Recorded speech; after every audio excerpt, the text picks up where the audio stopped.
pesky. For the most influential women in the world, Forbes Magazine has released its annual list of who it judges to be the top 100 most powerful women. Once again, Angela Merkel is top of the list for the 5th year in a row. Hillary Clinton is second and has appeared on the list every year since it launched more than 10 years ago. Those who rank as the most powerful range from 25-year-old Taylor Swift to 89-year-old Queen Elizabeth, and also include 24 company CEOs. More Asian women are being seen in the rankings, although there are no women from Asia in the top 10. The highest ranked is the South Korean President Park Geun-hye at number 11. Well, with me now is the digital entrepreneur Lopa Patel, who's CEO of Diversity UK. She's the first Asian woman to receive the Queen's Award for Enterprise Promotion since it was established in 2004. Lopa, thanks very much for joining us here in the studio. For having me. The top 15 has remained almost unchanged since these awards have started, haven't they? I mean, they've moved around, but the faces are virtually the same. Yes, I think what was interesting for me is some of the new names on the list, actually. We've got Fabiola Gianotti, who's going to be the Director General at CERN, which I think is fantastic. We've got the new chair of the Nobel Committee, who's a woman. So the new women are very interesting for me. And yet it's still very American heavy. Yes. But we are seeing Asian women starting to creep up in these lists as well. Yes, we are. Yeah, yes, we are. I mean, there are quite a few Indian women. Indra Nooyi, the CEO of PepsiCo, obviously, she's in there. There is Arundhati Bhattacharya. And obviously the banks are well represented with Chanda Kochhar, for example. So there are Asian women coming through. Is that because the region is being noticed, or are these women making their mark? I think a little bit of both.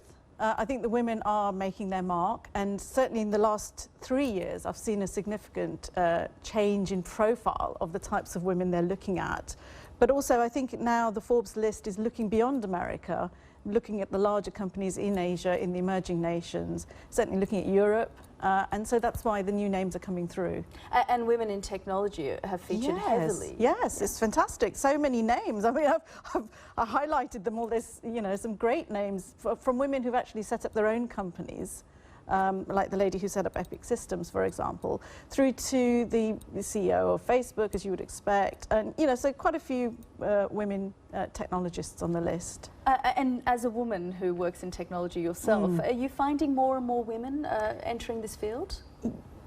Diversity, gender diversity in the sector is still an issue, I have to say, and it starts all the way back down to schools. If fewer girls are taking up STEM subjects to study at university or to do an apprenticeship in, obviously the workforce is underrepresented. I think the UK tech workforce is around about 13% female at the moment. So it is you know, amazing to see the real icons come through that. But obviously we would love to see a better gender diversity base in order to get equality in the sector. But how useful are these lists?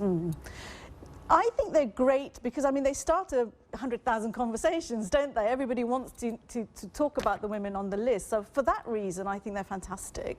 What would be nice is if organisations can then use the knowledge that they gain from it to create the ecosystem to encourage women entrepreneurs. I mean, one of the most interesting reports is the gender diversity report for the tech industry and for entrepreneurship.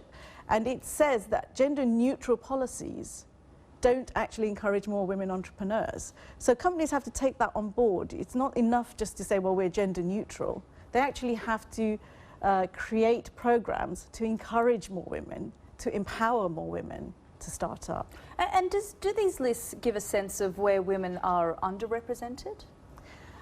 They used to. I mean, when it was very US focused, yes, I think. But having seen this year's list, I can see they're looking at beyond their borders and beyond the conventional industries. You know, the fashion industry, for example, is well represented. The entertainment industry is well represented. So they're also looking at the influencers as well as the manufacturers and the techies.